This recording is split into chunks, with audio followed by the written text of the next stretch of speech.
always a highlight of my year when Sean Traynor comes in and shoots the breeze with me about matters that are close to his heart in the world of acting, and he goes well off to his rehearsals again for Frankenstein that's coming to Newry in February. Rod O'Hare is with me. You're with Destination Newry. Rod, fire officer, fire chief in Newry. So good to have you here. Thank you for coming. Thanks for having me, Ron. And we're talking about an important subject because it's the silent killer in our homes if we're not careful. It's the business of carbon monoxide. And we're coming into a festive season. We're in a festive season, so this is relevant. It is fairly relevant because a lot of people are going to spend a lot more time in the home over this period of time. And we're looking at generally innocuous things in the home that we take for granted. So we're looking at people will light the fire. Possibly that hasn't been really lit very much this year. They'll light the stove. Heat will be a wee bit more.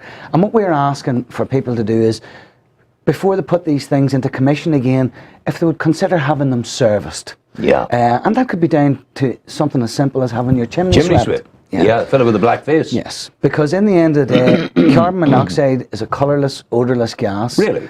It is indeed. And when it builds up to certain levels, it can have differing effects on people. It starts with possibly a headache, nausea, but in sufficient quantities, it's enough to be fatal. Fatal? You know? Yes, I've heard, clearly, yeah. But would you not, if you're at home and you've lit the fire and it's going wrong and carbon monoxide is starting to build up, would alarm bells not go off in your head and say, I'm not feeling well, I've got a headache, that must be carbon monoxide, open the windows, get it out? Well, you see, certainly that's the way you would consider it. However, when you bear in mind, as I said, it's colourless and odourless, and people are under pressure at this time of the year. The festivities are on top of them, the shopping's still to be finished off, the turkeys to be collected, and people will put down several reasons for that headache and for not feeling particularly well. As we previously discussed, the festive flu's on us as well. Yeah. So possibly people will look at that and look for some more basic explanation, a simple explanation. Not realising that the killer is about to strike. That's the truth of the matter. And also, of course, it's the time of year when people at home will be imbibing of mellifluous alcoholic libations. Well, this is a case as well, you know, and unfortunately, you know, at this stage of the game, when you're at the point where you've endeavoured to have a few festive drinks, you know, your cognizance of what's going on around you drops a wee bit, so you're slightly more vulnerable. What we would suggest is, if anyone has any queries about any of the appliances that they have in their home, and these are generally appliances which are using fuels. So you're looking at gas fires, you're looking at coal fires, you're looking at oil burners. This is going to be the source of your carbon monoxide generally within the home. Have them serviced for their own peace of mind as well as their safety. And secondly, it's now quite accessible to buy a small carbon monoxide alarm. And if that's placed in the house sufficiently close to the appliance, it will give more than adequate warning. You see, I'm thinking as you're talking, my boiler that drives my oil central heating in my apartment, it's in under the sink. Yes. Almost. Yes. Now that thing, if it goes slightly AWOL, I'm in trouble. I have a wee thing that wee alarm. Yeah, look, to be quite honest, the alarms, like your smoke alarm, you know, we're very good at reacting to information whenever it's given to us.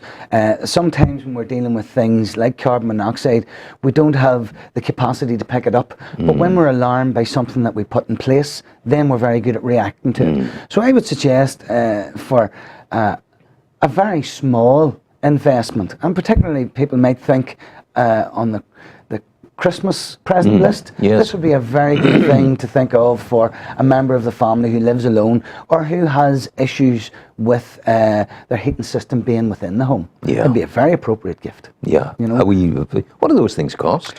20 quid? To be fair, you're probably looking in around that region. Yeah. Yes. But sure, it's a small enough price to It pay is for your... indeed, you know. You know, even I have one, I put another one up. Look, you know, there's no such thing as too much of anything. Having said that, once it's in reasonably close proximity to the appliance itself, it'll be should okay. give you adequate. And the thing that we would say is, unlike the smoke alarm, the placement of it's different. So take care to read the box. Your smoke alarm fits to the ceiling. Yeah. Whereas the suggestion is that your carbon monoxide alarm should be somewhere around when you're in your seated position at this height. Well, mine's there. It's probably too low, because in the end of the day, you know, the carbon, you want to get it at an early stage. Yeah, yeah. So it's better if it's a little... Is it heavier? Does it sink down or does it rise up? Well, it will sink down, you know, but in the end of the day, what you want to do is catch it before it gets to a point where it's going to build It could nuke me before it sets and off in the the end of the alarm. day, in fairness, if you take the 2 minutes to read the box, full instructions are given. And it's not really that hard to follow. No. We're talking also about people now starting to whack in lights and decorated snowmen and lighting things around the house. And this is dangerous too, because we're overloading plugs. Well, in fairness, you know, at this time of the year, I think we do ask a lot of each other and ask a lot of the systems that we normally use within their capabilities through the year. And as you say, Christmas lights and all the decorations that make the season... It's important to listen to this. Such a lighting event that it can be, we just need to take the extra precautions. Where people are using additional plugs, we would ask that, as opposed to the old adapter, double adapter type, they use a fused link, which is the plug giving you a bar, which is actually and you've fused, maybe 10. and you could have 4, 5, 6, That's whatever many, it is as in you that. want. And if you're going to do that sort of system where you're using lots of lights, we would suggest you use that system as opposed to overloading the one side. You know, and making sure as well that when we're placing our trees that we don't have them too close to anything that's flammable, pushed up tight against the curtains or covered in decorations which are flammable. You know, just simple things like that people need to take care of. Candles are a prevalence as well at this time of the year. Certainly they set a fabulous ambience, but we need to be careful to make sure where we put them, the type of candle we're using, that they're on the appropriate receptacle, and that they're never left unattended. You see, candles and wine and Christmas time, they all go together. And that's a cocktail for chaos. Well, it can be, but look, here's the thing. Like yourselves, the Northern Ireland Fire and Rescue Service don't want to be party poopers by any stretch of the imagination. What we would encourage is that people have fun safely. And take the precautions in advance of your festivities.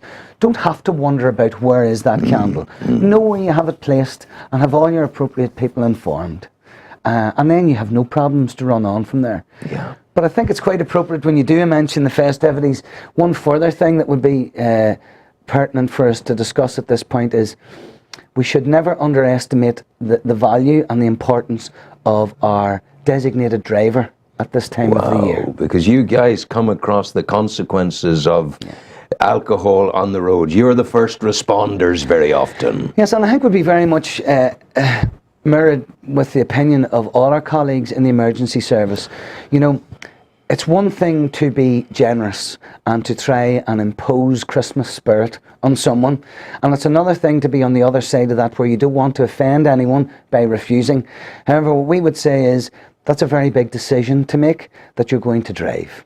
And when you've made that decision, not only should you be happy that you have it made, but the other people around you who are at the party or at the festivities with you should respect that. So when the man says no, or the lady says no, I think we really have to respect that. That's increasing, yes. Rod, thank you very much indeed for coming in.